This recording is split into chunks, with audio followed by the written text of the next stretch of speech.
be? Well, yes, reflection. So, we have the know-how to be grounded, to be in free flow of our emotions, to claim our autonomy and power. We know how to find balance in relationships through love, and we have learned to purify ourselves via self-expression. Now we move up to the realm of outer and inner vision. Imagine you're doing a puzzle, but you don't know what the final image is going to look like. We click the pieces together one by one, and each time we do so, we gain a clearer idea of what we are working towards. We begin seeing the bigger picture. To look and to see is different.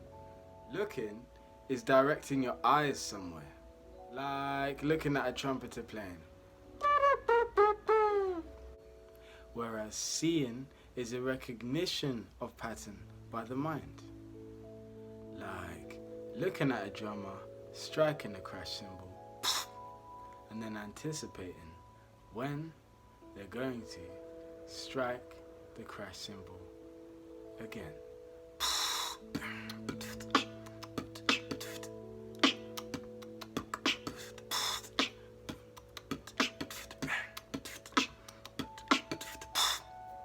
We can use outer vision to recognize patterns by the mind. But which other inner treasures of the mind can we tap into? Stay tuned. Oh, I'm certain the imagination is a gold mine. It's gold time. Inspired, lost in my old mind. Starving from sparring with the bigger me. Sparring with the bigger me. Now I'm cooking this up, this is alchemy. Yeah.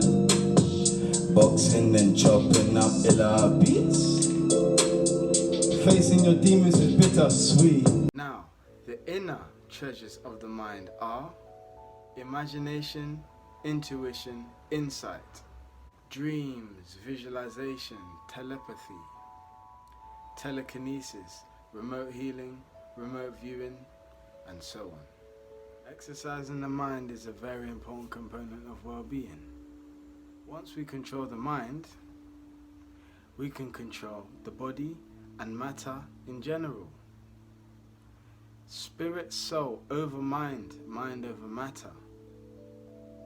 We are spirit souls in control.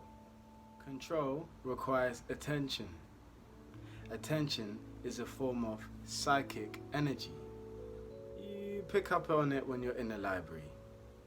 You know that vibe, that zone, that headspace that you can get into. It's part of the reason people go to specific places to do specific activities with like-minded people. There's a unique vibe in a skate park compared to a gym.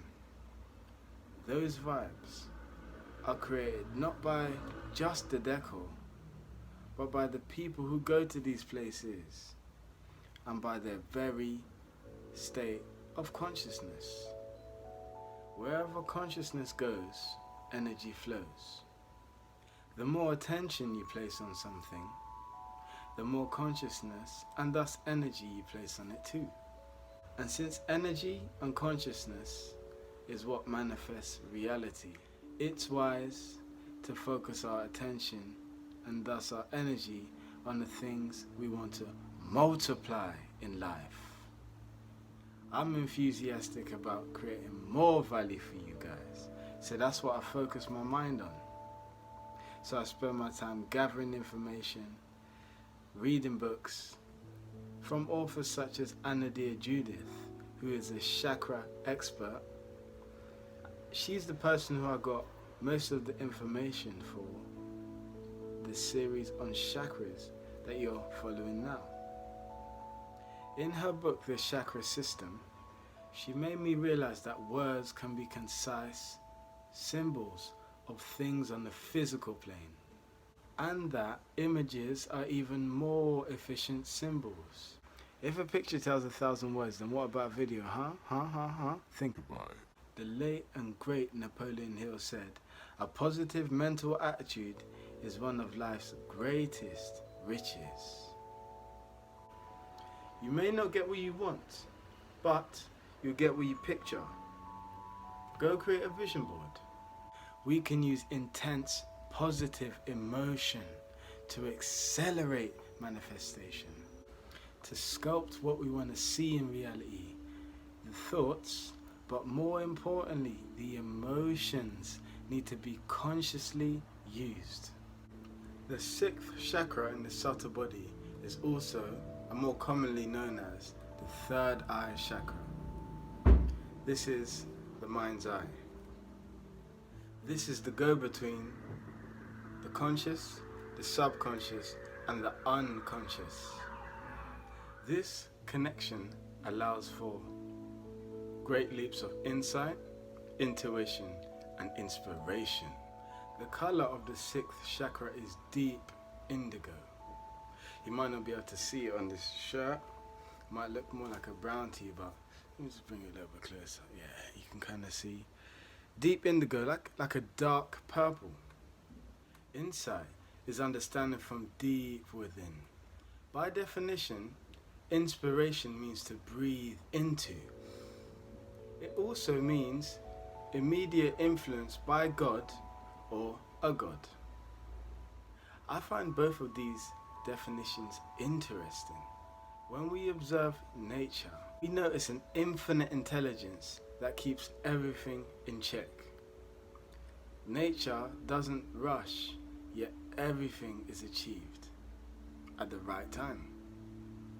Since meditating for over 3 years, with the breath as the main anchor, not only do I have more wind in my sails to create, my intuition and relationship with infinite intelligence has improved too. Some call this infinite intelligence, infinite consciousness, the supreme creator, God.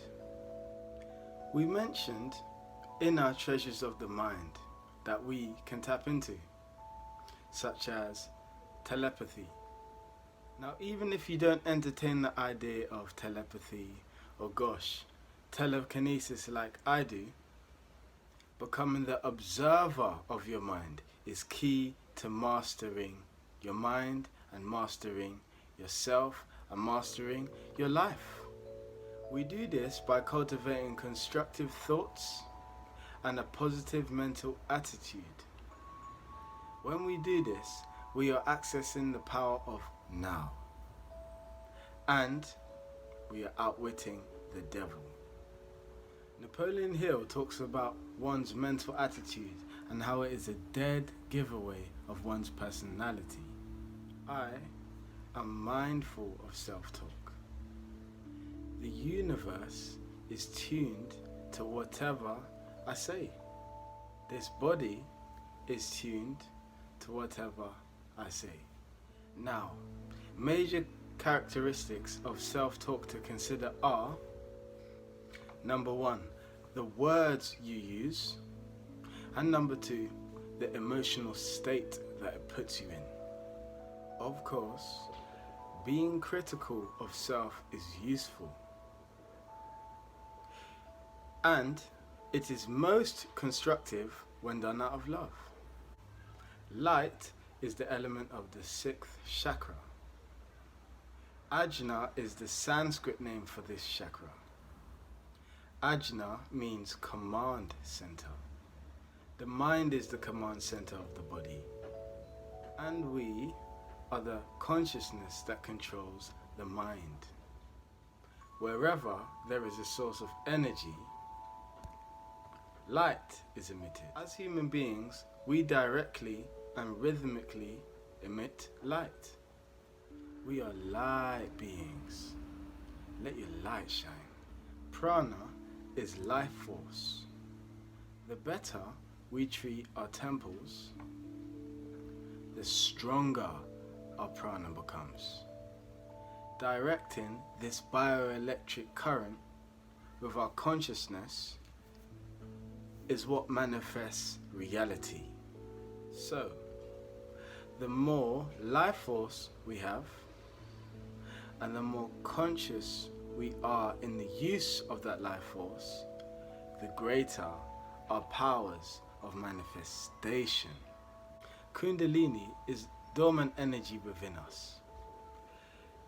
Some call it the Holy Spirit, but it's the energy that we can awaken, and it gives us more power to manifest what we want in life. So we talked about light being emitted as infrared radiation as we metabolize fuel. This light released by our bodies is very subtle, as in 1,000 times lower in sensitivity than that of our eyes. Yet, we notice when someone looks well and healthy. We even use terms like glowed up. You may notice this when a man is retaining semen or when a woman is pregnant. Their life force is high. Unlike sound, light waves don't need anything to travel through. They can travel through a vacuum, which is empty space or ether. We see objects because light coming from them enters our eyes. The retina, which is part of the eye, receives the light and converts it into nerve impulses, which are interpreted by the brain. All electromagnetic radiation is light. So these range from radio waves all the way to gamma rays. The purpose of the sixth chakra is outer vision as well as insight and intuition. Just like we can put a puzzle together in the physical, we can also do it in the mind's eye too. We develop intuition by practice. For example, next time someone tells you they have something important to tell you, stop them and see if you can anticipate what they are going to say to you. We all know the term eureka, or having a light bulb moment, or I'm light bulbing, or she sees the light, or even shedding light on the situation. When we see something in its full light, we can understand it. Darkness is absorbed into light, yeah? The ego is dark in nature. Dark in the sense that when left unchecked, it is hidden, destructive, and chaotic. But the ego, which we now know is dark in nature, is absorbed into the light of present awareness. Our present awareness is the light at the end of the tunnel. It is what guides us to the destination that we're looking for. When we practice presence, everything we do becomes clearer and it becomes easier to do the things we do. It becomes easier to get to the destination that we set out to reach. Practicing presence is key to self-mastery. Self-mastery is keeping the ego at bay and connecting with the higher self. The ego is identification with the mind and with form, and so it constantly tries to fulfill itself by image making and also by self-seeking.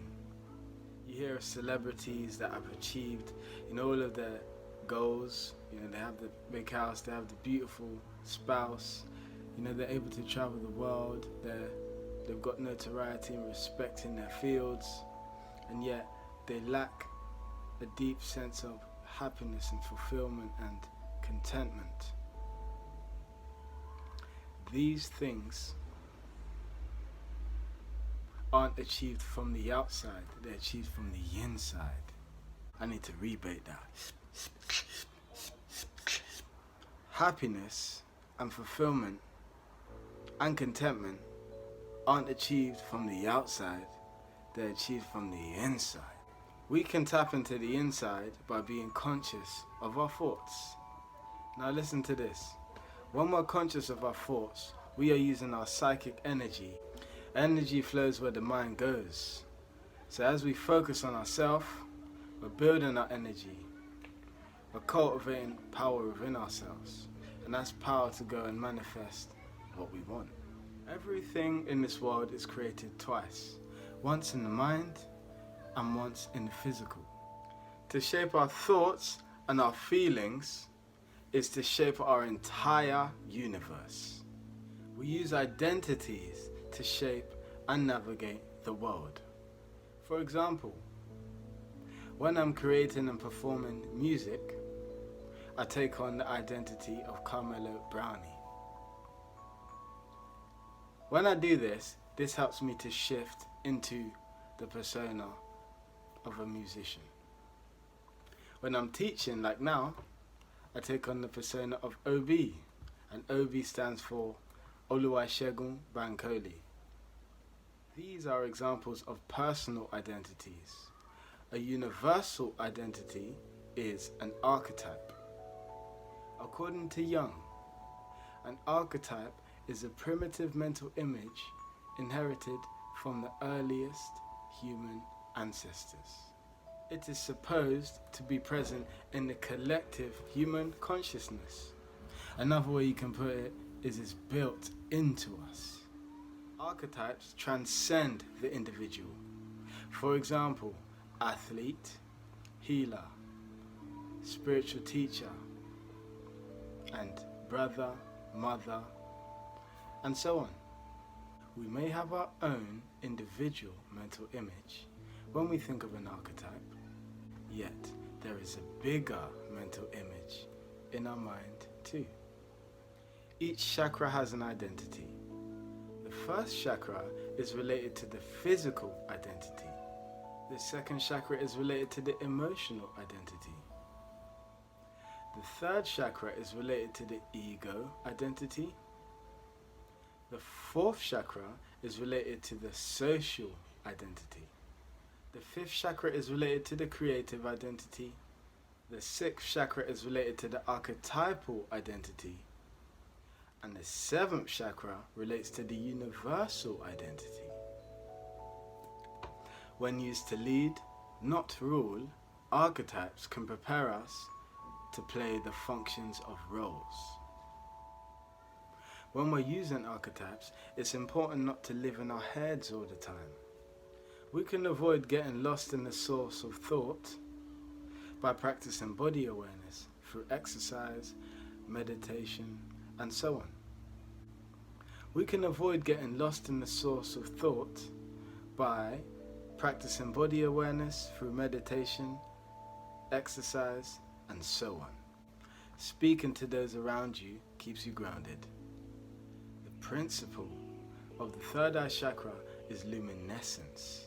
Luminescence is cold light. Luminescence is light released by an object when the object isn't hot. It can be seen when someone's working up a sweat. We can see and we can feel that their life force is high. They glow.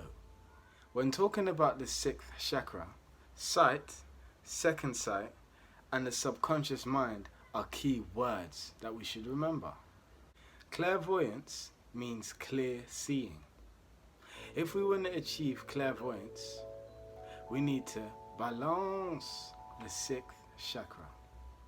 The gland of the third eye chakra is the famous pineal gland.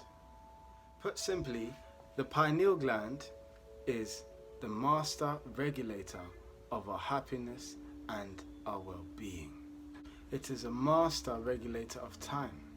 Not only does it regulate the circadian rhythm for sleep, it also regulates sexual maturation. The pineal gland is light sensitive. Light isn't some weak force. Light can be used to heat things up and split atoms. Electromagnetic radiation, light, is used to transfer and interpret information over vast distances.